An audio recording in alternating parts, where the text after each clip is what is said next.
우리는 삶에서 늘 무엇인가를 좀 지켜내며 살아가고 있습니다. 비밀번호도 지켜야 하고, 또 우리의 건강도 지켜야 하고, 관계도 또 지켜야 합니다. 또 무엇도 지켜야 되나요?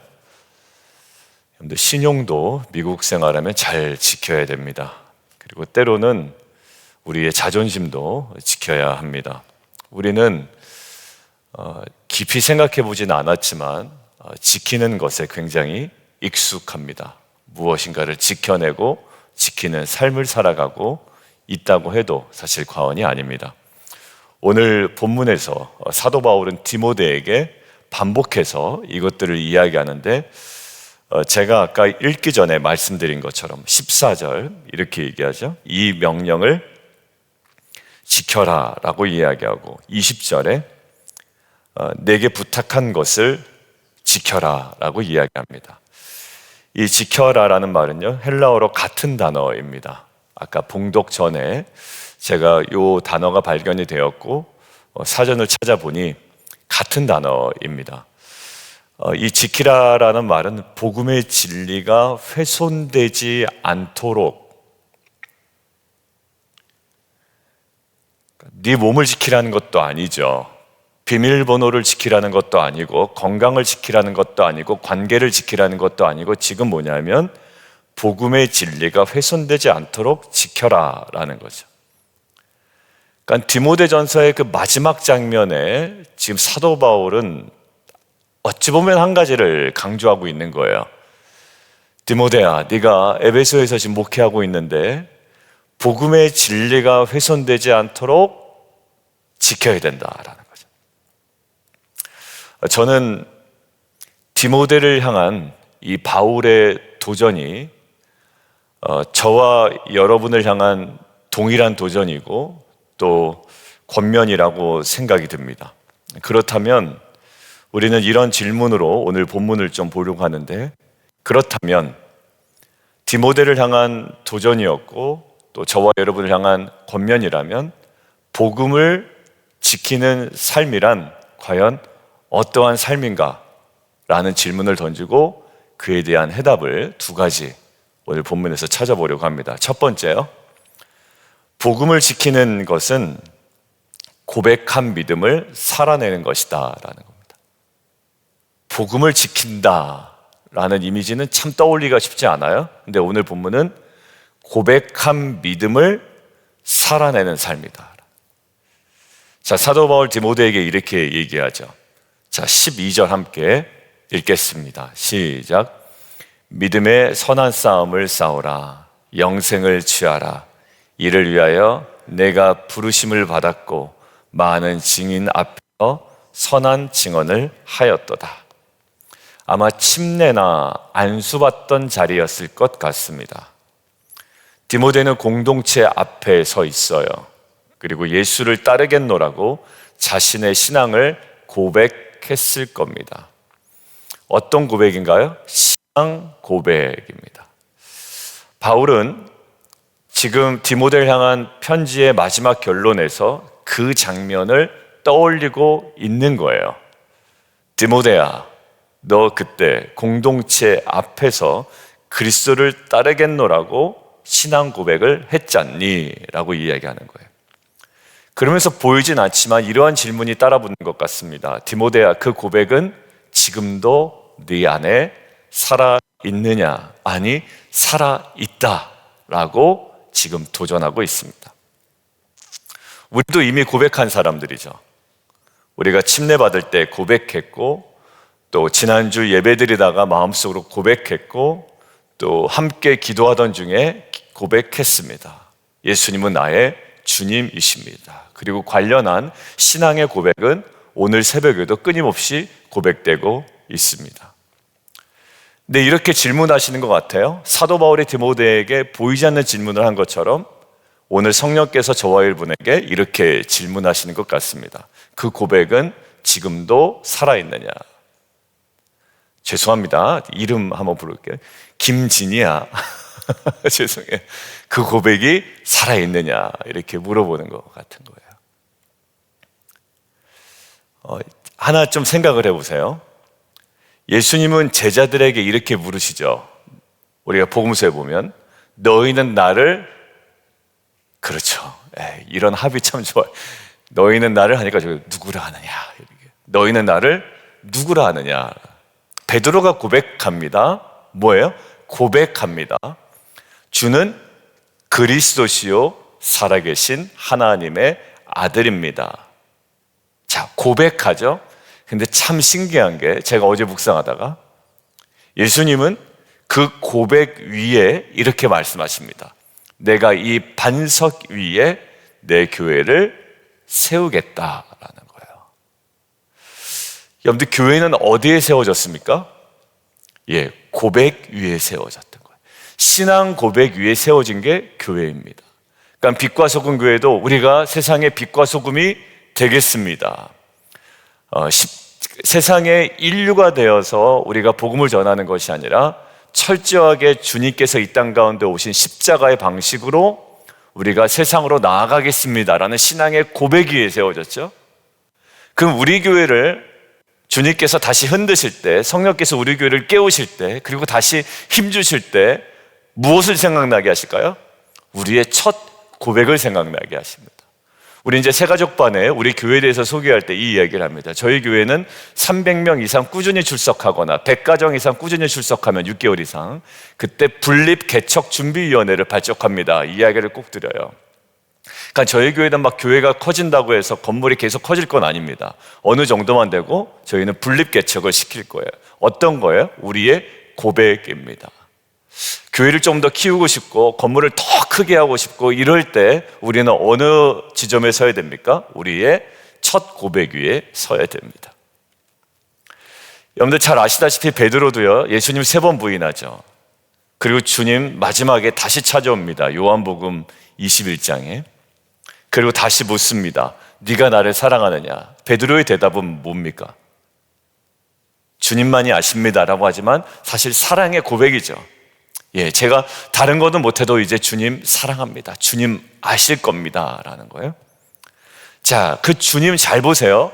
그 고백 위에 사명을 주십니다. 내 양을 먹이라, 내 양을 치라 라고 합니다. 여러분들, 고백은 사명으로 이어졌어요. 고백한 자에게는 반드시 그 고백에 합당한 삶이 있는 줄 주님은 아시는 거예요. 주는 그리스도시요 살아계신 하나님의 아들입니다라는 이 고백 위에 교회가 세워졌듯 주님 아십니다라는 이 믿음의 고백 위에 베드로의 사명이 주어졌습니다. 오늘 본문에서도 바울 디모데에게 이야기하죠. 예수님도 본디오 빌라도 앞에서 뭐 했다? 선한 증언을 하셨다. 이게 지금 맥이 이어지고 있는 거 느껴지세요? 너 공동체 앞에서 선한 증언을 했지? 근데 사실 누구도 그렇게 했다고요? 13절, 예수 그리스도가 본디오 빌라도를 향하여 선한 증언을 하신 분이다 라는 것들을 이야기합니다.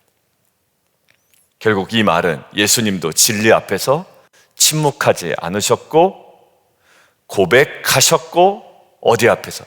십자가 앞에서도 고백하셨던 분이고 그 고백대로 십자가를 감당하셨던 분이다. 여러분들, 복음을 지킨다는 것 정리합니다. 첫 번째요, 저희로 하여금 완벽한 삶을 살라라는 건 아니에요.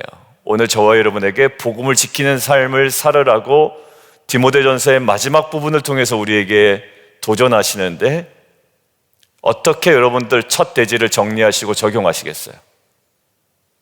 뭐라고 적으셨나요? 복음을 지킨다는 것은 완벽하게 사는 것이 아니라 넘어진 자리에서 다시 고백 위에 서는 겁니다.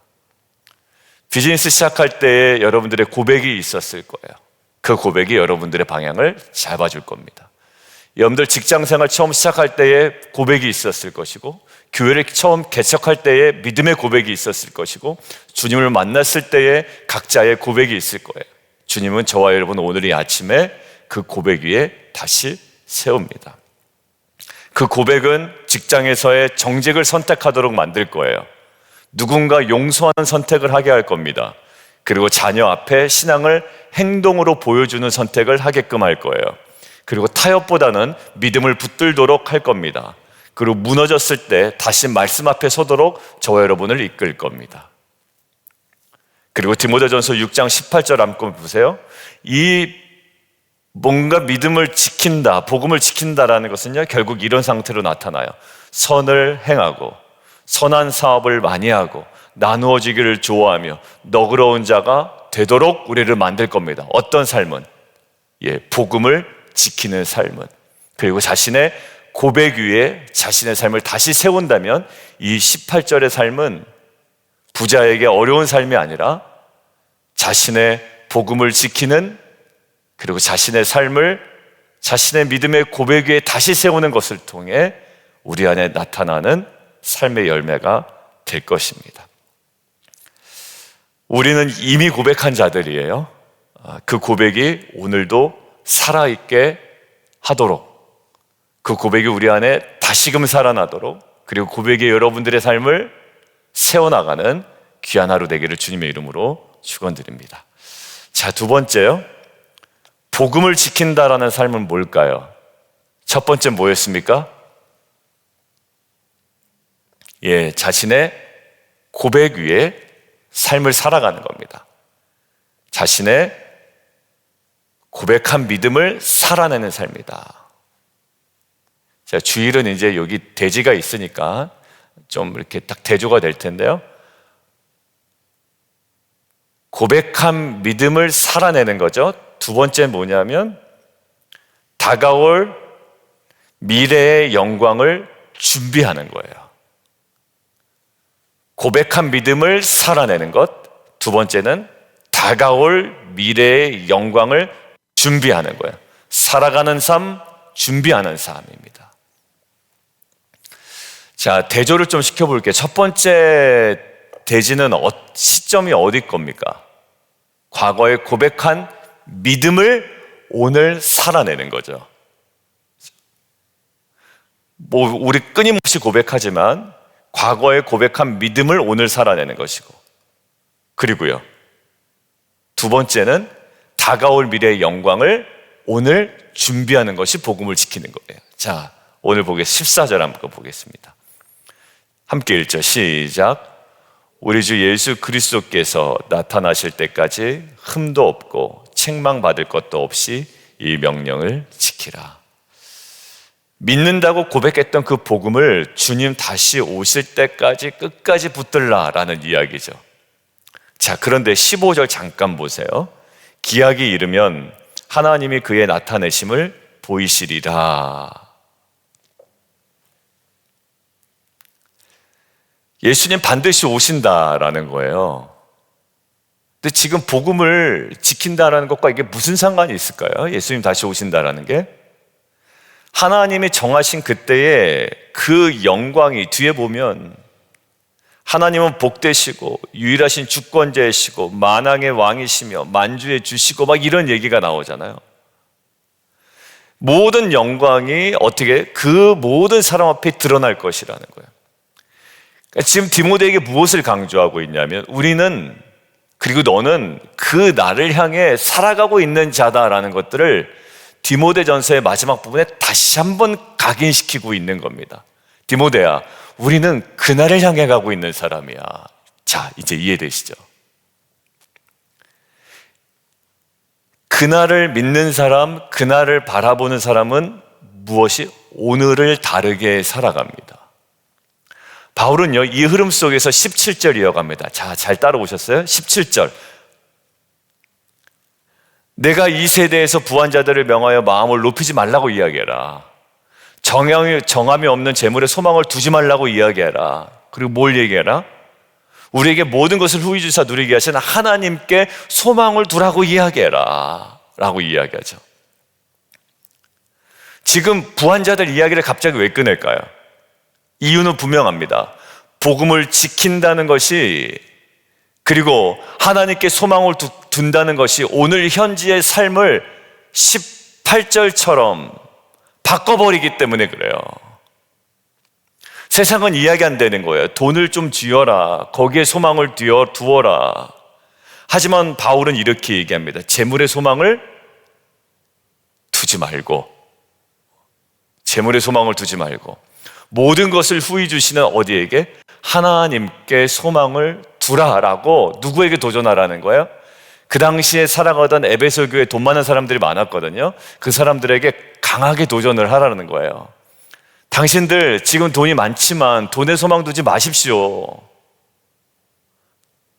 하나도 부러울 만한 것이 안 됩니다. 하나님께 소망을 두십시오. 제가 찾아봤어요. 17절에 있는 이 세대에서 부한 자들이 중의적인 표현이 있는 건가? 아니요. 그냥 돈 많은 사람들이에요, 정말. 왜냐하면 에베소 교회는 상업이 발달이 되어 있잖아요. 진짜 돈 많은 사람들, 남들보다 부유하다고 생각하는 사람들. 이 사람들 어떻게 만들라는 거예요? 선한 사업을 많이 하고 나누어 주기를 좋아하고 이렇게 하라는 거예요. 자, 그런데 결국 이 모든 것들을 도전하는 게 뭐냐면 하나님께 소망을 두는 것. 결국 오늘 어떤 주제로 나갔죠? 복음을 지킨다는 것이 무엇이냐라는 거예요. 되게 막막했지 않으세요? 제가 처음에 여러분들 복음을 지킨다는 삶이 뭡니까? 그러면 떠오르질 않아요. 근데 아까 첫 번째 대제 명확하게 우리가 하나 묵상했고, 두 번째 복음을 지킨다는 건 다가올 미래의 영광을 준비한다라는 거예요. 맞아요. 아까 김진이야, 너의 믿음의 고백이 어디 있느냐 이렇게 물어본 것처럼 또 물어보는 거예요. 너의 다가올 미래의 영광을 어떻게 준비하면서 살아가고 있느냐. 그것이 복음을 오늘 지키는 우리의 삶이 된다라는 거예요. 내가 오늘의 복음을 지키는 삶은 다가올 미래의 영광을 계속 준비해 나가는 오늘의 삶이 결국 복음을 지키는 삶의 실체라는 거예요. 그러고 보니까 히브리서 11장에 이렇게 나와 있습니다. 이 땅에서 환난과 고난을 당하면서도 그 사람들 뭐 했대요? 더 나은 본향을 사모하며 살아갔대요. 그 사람들 뭐 했던 사람이죠? 복음을 지켰던 사람이에요. 그러니까 이제 연결이 되더라고요. 여러분들, 그 사람의 복음을 지키는 것은 돈을 지키는 것도 아닙니다. 서두에서 얘기했듯이 비밀번호 지킨 것도 아니고 건강 지키는 삶도 아니었어요. 그들의 복음을 지키는 삶의 핵심은 뭐였습니까? 고난과 환난과 핍박 가운데 더 나은 본향을 소망하며 살아갔던 것이 복음을 지키는 삶의 핵심이었던 거예요. 그 소망이 있었기 때문에 사자밥이 되는 걸 두려워하지 않았고요, 불에 던져지는 고통 속에서도 믿음을 저버리지 않았습니다. 그게 바로 복음을 지키는 삶이었습니다. 미래의 영광을 믿었기에 고난 속에서도 복음을 버리지 않았던 성도들의 모습이었습니다. 그런데 복음을 끝까지 지켰어요. 왜냐하면 타협할 수 있었거든요. 근데 왜? 다가올 미래의 영광이 실제인 것을 알고 소망했기 때문에 절대 타협하지 않고 복음을 지켰던 거예요. 요한계시록 어떤 배경이에요? 핍박받는 초대교회 성도들을 향한 편지예요. 요한계시록은. 그때 주님 뭐라고 말씀하시나요? 죽도록 뭐 하죠? 충성하라. 그리고 무엇을 우리에게 보여주십니까? 그리하면 생명의 면류관을 내게 주리라. 여러분들, 그들을 어려움 가운데서 복음을 지키게 하는 핵심이 뭡니까? 요한계시록 계속 생명의 면류관, 그리고 마지막에 완성될 하나님의 나라를 보여주죠. 그러니까 미래적 소망으로, 제가 성경 공부할 때 항상 강조하는 거예요. 복음의 핵심은 미래적 소망으로 무엇을 감당하게 한다? 현실의 고난을 감당하게 하는 것이 복음의 핵심이다라고 강조했죠. 근데 타락한 기독교는 뭐냐면 지금 뭐 하면 하나님께서 지금 너에게 많이 주실 거고 성공하게 하실 거고 더 복되게 하실 거고 너 세상에서 모든 것들이 다 부족함 없이 살아갈 거야 라고 이야기합니다. 그렇지 않아요. 우리는 늘 부족합니다. 연약하고요.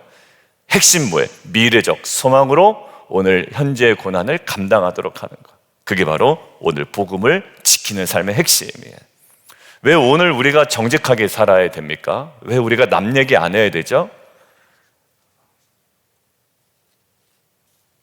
자기 언어를 거울에 비춰보세요. 그 다음에 톤도 한번 비춰보세요. 그럼 지금 이게 은근히 다른 사람들을 비판하거나 이런 얘기면은 그냥 거기서 딱 얘기 안 하면 됩니다. 그냥 안 하고 있으면 돼요. 돌려서 저 사람이 있는 불만을 끄집어내서 막 이런 거 하지 않아도 됩니다. 왜 불의 앞에서 타협하지 않아야 되죠? 왜 용서해야 됩니까? 왜 눈물로 주님 붙들어야 됩니다? 내가 착한 사람인 것을 증명하기 위해서. 어제 본문처럼 그렇지 않아요. 경건은 그렇게 사용하면 안 된다고 했잖아요. 핵심은 다시 오실 주님이 계시기 때문입니다. 주님, 굉장히 단순하죠. 주님 다시 오실 거기 때문에요. 여러분들, 그래서 우리는 어떤 신분이래요, 성경에서? 거룩한, 순결한 뭐라? 신부라고 하죠. 그 신부의 핵심이 뭐라고 그래요? 여기서 이제 저희가 마지막에 딱 마침표를 찍었어요. 여러분들, 지금 우리의 신부의 핵심적인 자세는 뭡니까? 내 옆에 있는 남자친구 만드는 게 중요한 게 아니에요. 돈 따라가는 거 중요한 거 아닙니다. 이제 나랑 정혼을 한 다음에 실제로 결혼식을 올리러 올 신랑을 기다리는 거죠. 그 신랑을 향한 순결한 기다림이 오늘 신부의 거룩함을 지탱하며 신부로서의 삶을 살아가게 하는 중요한 핵심인 거예요. 근데 여기서 조금 성공하고 잘나고 좀 부한 것들을 드러내면서 사는 것은요, 굉장히 천박한 거예요. 왜? 이 땅의 것을 자랑하고 있잖아요, 지금. 근데 핵심 뭐래요?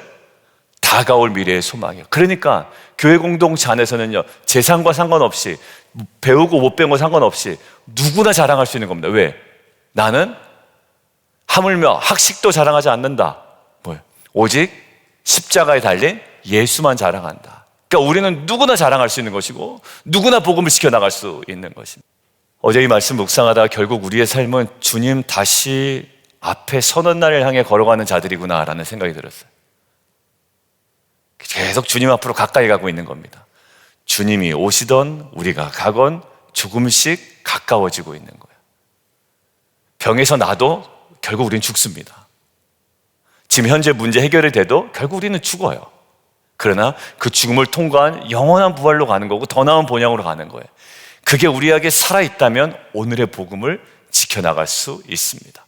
타협하지 않을 수 있고 사람들 앞에서, 사람들 뒤에서 뒷담화 안 할 수 있습니다.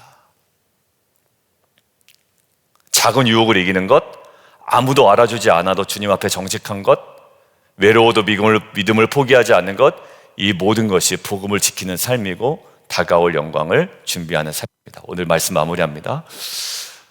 복음을 지킨다는 것은요, 언젠가 맞이할 주님 앞에 준비된 모습으로 살아가는 겁니다. 내가 너의 고백을 한다. 너의 눈물과 결단을 기억한다. 그렇게 말씀하시는 날이 분명히 올 겁니다. 고백한 믿음을 오늘도 지켜내는 삶, 오늘도 살아내는 삶, 첫 번째요.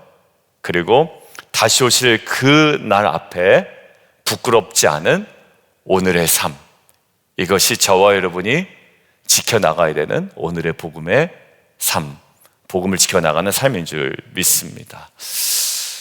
그리고 우리 교회가 세상의 가치 속에 흔들리지 아니하고 주의 말씀 앞에 서는 우리 교회가 되면 좋겠습니다.